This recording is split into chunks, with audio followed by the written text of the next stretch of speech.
I want to get to the money story of the day. This is what we're calling gun stocks. They're up again.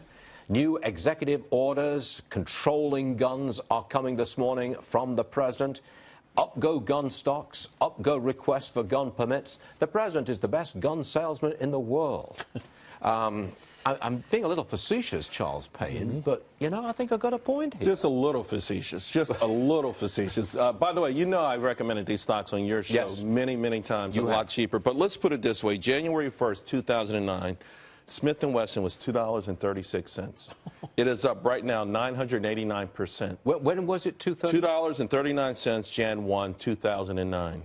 2009? Right. $2?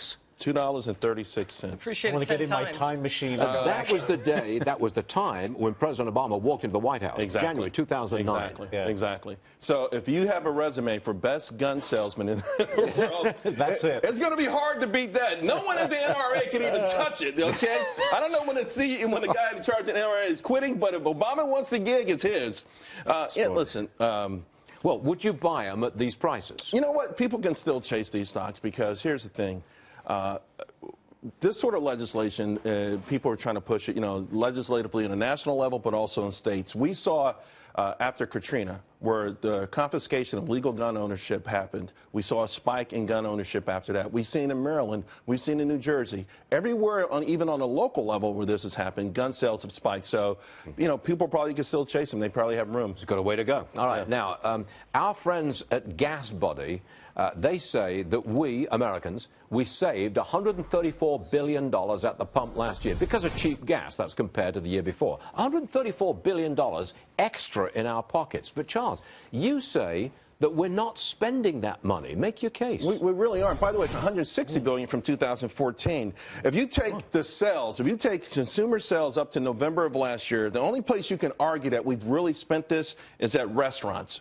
Restaurants are up 8%. In fact, we go to restaurants more than we go to the grocery store now. Outside of that, though, it's hard to find any evidence of it. And here's something that's really alarming. No one's paying attention to it. In the last month, from December 11th until yesterday, the Atlanta Fed has lowered fourth quarter GDP. They thought it was going to be 2% on December 15th. As of yesterday, 0.7%. That's for fourth quarter GDP. That's nationally. That's fourth quarter GDP based on all of the data that's coming in. It could change with the jobs report on Friday, but the bottom line is there's no evidence that this gigantic amount of money, this windfall, is working. And I'll tell you why. There's a huge difference between real prosperity and what I call backward prosperity. It's one thing to say I've got a few extra bucks in my pocket because I saved at the pump. It's another to say I have extra bucks in my pocket because I got a raise. Two different mindsets, two different reactions from the American public. All good stuff, Charles. Yeah. You do your homework. I'm glad. You miss me? You really do. Oh, it's wicked, man. It's just wicked. If I could get you out of bed at 4 o'clock in the morning again, I mean, you'd be on the show. Don't do it, Charles. No. Thank you, Charles Payne. Thanks, dude.